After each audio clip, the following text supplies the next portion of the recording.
You know what I hate? I keep checking my phone and Facebook for a reply from her. When we speak or hang out, I kind of don't want it to end. And instead of focusing on my work like I normally would, my thoughts keep getting lost in thinking about this person. And usually I'm not like this. Usually, I'm focused, but this scares the crap out of me. And if I'm honest, I've kind of become really attached, and that isn't good. I could get hurt. Romantic relationships are a part of life that most of us will experience at some point. And what a lot of people don't get and what they don't understand is when they get attached to someone, they mistake their longing and their needs for neediness. One of the things that I think we've been taught from a young age, that's been pummeled into us over and over again, is that neediness is weakness, and that what you should be aspiring towards is just self-reliance. And me included, on this channel, so many times I've spoken about self-reliance, and it's been super important to me. But this is the great thing about learning.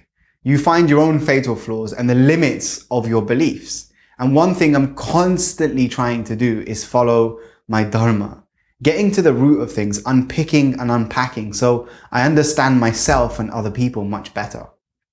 So here's some of the things that I've been learning recently about relationships and attachment needs, and really finding out the truth of the matter. What does the science tell us? Well, it tells us that attachment is not a bad thing, it's a biological thing. Your brain is programmed to find and develop attachments. And this has been proven again and again by people much smarter than me in the fields of sociology, relationship science, psychology. And the truth is actually that most people are only as needy as their unmet needs. The idea of people being too needy, it gained popularity in the 1940s when parents were being encouraged not to over mollycoddle their kids. And people thought that distance and separation were the things that you should aspire towards, because the danger was kids would get too dependent. But what we found out since then has been when you deprive them of those needs and they're not met, a child, it fails to develop into a properly rounded adult. And your brain actually has a pre-programmed mechanism, which is called the attachment system. And this system means that our brains are constantly checking and looking for the support of our parents, right? The people who give us our needs, who meet these needs. And that could be physical or psychological. So imagine it's just like a baby. You put it in an alien environment without its mother. Its brain's going to be pre-programmed to seek out the mother and find those attachment needs. And it's the same thing for adults. And that's where this feeling of what we think is neediness creeps in.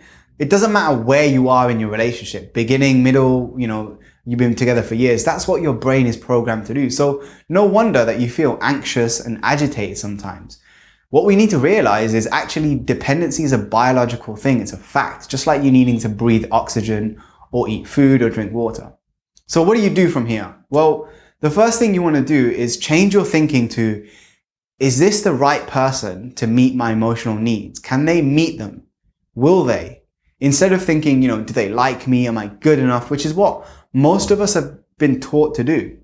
And the second thing is learn to become more self-aware of your own needs through things like coaching and reflection and journaling, so that you know what they are and you can make sure you communicate them to your partner, as well as making sure that you meet their needs as well. Otherwise, you're constantly going to be trapped in this cycle of blindly reacting to the needs of, this attachment system that aren't met.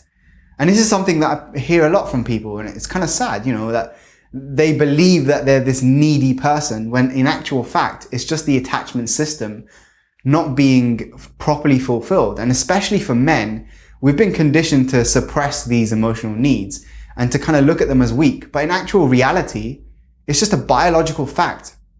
If you want to see more tips like this based on the science and research that I've been reading, definitely go check out the Hive Library. It's a collection of the best ideas from books, experts, and training from all over the place, broken down into key bits that you need to know. There's a link right over here or in the description.